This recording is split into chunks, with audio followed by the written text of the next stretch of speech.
So what did you miss at Jubilee today? Well, you missed a fantastic spiritual sung by the choir. It was beautiful, and it just hung in the air when it was done about Jesus calling. It was fantastic. And that was kind of the theme we had today. We also got to hear the youth and the children preparing some selections from Godspell. And even as we worshiped and then we fell silent for prayer, we could hear some fantastic trumpet and saxophone and trombone and piano and voice as they get to work on material they'll share with us soon. But back to that theme of being called, we also recognize that our intern Etienne Lesage is off for his ordination interview on Tuesday. And so we took a moment to recognize how we see the light of Christ in Etienne and the way he has shared with us for the last almost 5 months, and the way we look forward to the next 3. And although we can't know how the committee will discern with him what the path forward is, we certainly believe and hope that it will lead to his ordination in May. But more than call, we also spent some time thinking about what it is to be known by God. We shared Psalm 139, Lord, you have searched me and known me. We shared the calling of Samuel, the voice that he knows not. And we shared Jesus calling Nathanael. And we spent some time wondering what that looks like in the real world.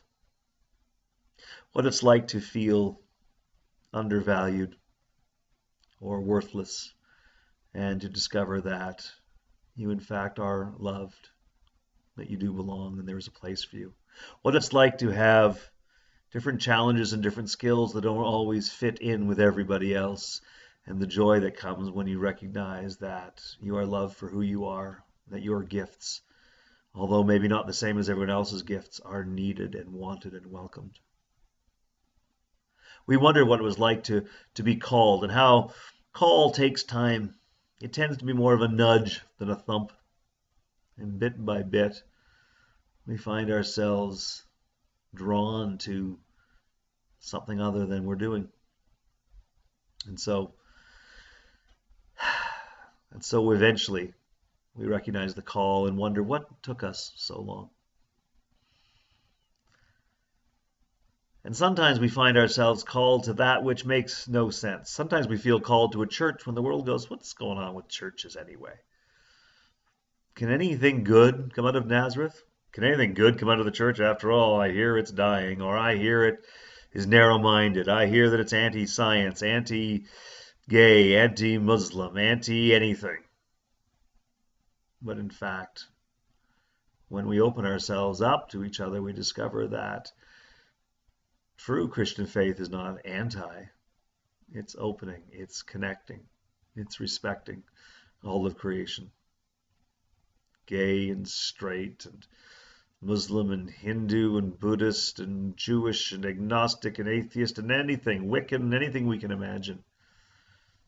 When we open ourselves up to each other as true people of faith, not afraid of our faith, we discover that we become better Christians when we are with Buddhists or atheists or agnostics. And perhaps we help make them better at whatever it is they believe too.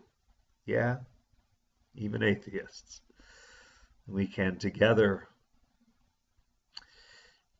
make a better world and stronger community. Can anything good come out of Nazareth? A lot of good can come out. Can anything good come out of church? Absolutely. When we open ourselves to being known, to being called, and when we respond to that call, knowing that we are not alone. So that's what you missed at Jubilee today, but with any luck, we won't miss you next week, and we'll get to share together. God bless.